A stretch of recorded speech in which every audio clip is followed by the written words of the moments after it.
Welcome to Talking Giants, player profiles and projections.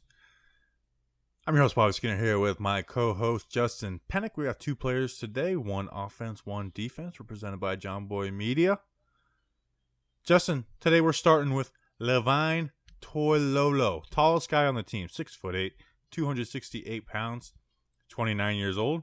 2013, he was drafted by the Atlanta Falcons with the 133rd overall pick in the 4th round. Justin, the Giants signed Levine Toilolo on a 2-year, $6.2 million contract, but it's basically a 1-year deal. There's zero dead cap if they cut him after this season. Justin, he's brought in to be a blocking tight end. What do you got on the cat?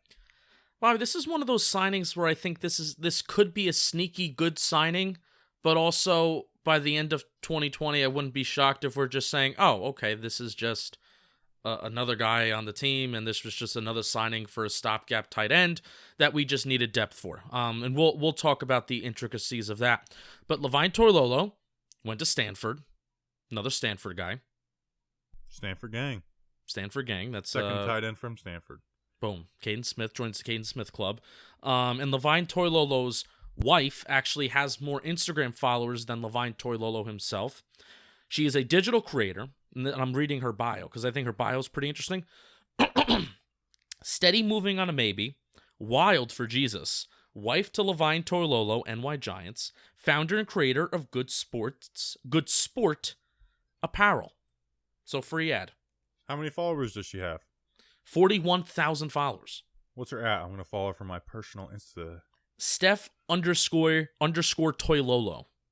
Hold on. Pull up Instagram. Come on, let me get off the Talking Giants Instagram. Get on my Percy, which no one's allowed to follow because y'all be snitching. Beautiful woman. That's pretty cool. And she just gained... Oops. I accidentally opened up a Talking Yanks live stream as I was doing it. Oh. Go check out those guys if you never heard of them. All right, Justin, let's talk about Levine Toilolo. Wow. Very nice Instagram, if I do say so myself. All right. Yeah. Levine Toilolo. We could waste a little bit of time because we're not going to talk about this guy for too long.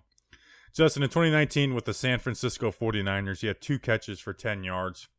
In his career, which is all of 7 years, 97 catches, 966 yards, 8 touchdowns.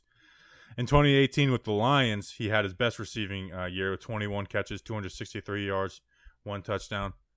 But Justin, he's brought in to be a blocker. He's brought in to be like an extra tackle.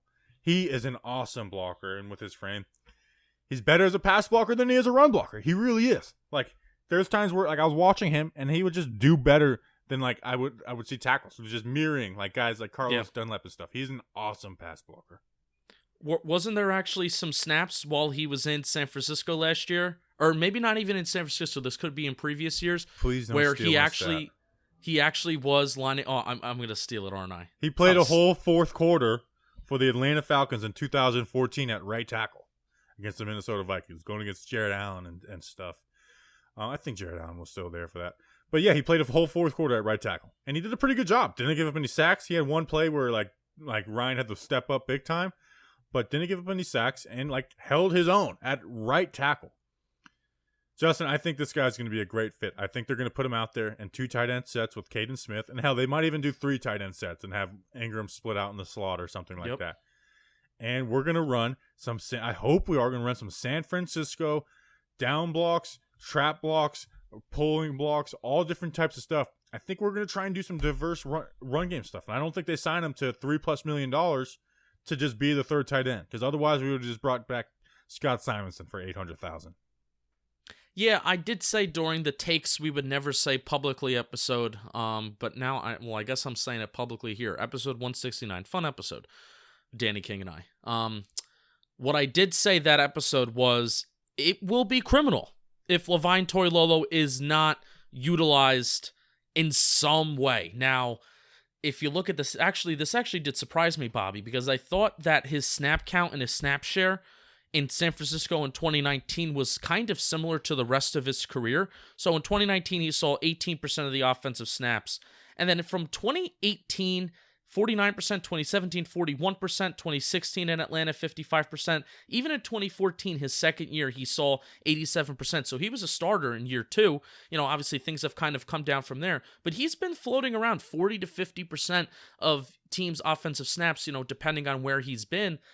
I don't think we expect him to get that much, but also to alleviate the concerns of possibly injury of Evan Engram and to not put so many, miles on his legs during a game, Levine Toilolo can come in here with Caden Smith and be an awesome run blocker, can really help out Saquon. And also, he's not I feel like he's a better receiver than Red Ellison. I feel better about him out there also. Yeah. Not much better, but Ellison, I probably would say a little better. But that being said, we got 3rd and 10 and we want to pass the ball. I'm bringing Levine Toilolo out there as a 6 blocker. You know what I'm saying? Yeah. And it's all right, we'll put 3 wide receivers out, leave, or Engram or whoever. Basically what I'm saying is he can be an awesome pass blocker. If someone's struggling, if we're going up against a Chandler Jones type or something like that, put him out there and let him, an attack will double team that guy or handle, a guy like that in the blitz or something like that. I think he's going to get important reps. Like you said, it's not going to be like he's going to have some huge snap percentage, but I think he's going to have important reps in every single game. He should. He brings it. He brings that to the table. And if we're talking about an offense, again, we're talking about an offense that does not have a clear superstar on the team, besides Saquon Barkley. Hopefully Daniel Jones can progress a little bit. But you're talking about an offense that has guys that are going to be fulfilling a certain role. And Levine Toilolo is hopefully going to be one of those pieces that fills a role for us. Yeah. And he's 6'8", so throw him the ball in the end zone a little bit too. Why not? Hate end zone fades. Don't do that. I do too, but I'm saying put in the 3 tight end, a fullback, running back, play action. You got Engram going across the middle, and then if he's covering underneath, you got him 1-on-1 with 5'11" cornerback. Throw Levine Toilolo the ball. All right. But I agree with you. I hate end zone fades as a waste of a play. All right, let's take a break and move to defense.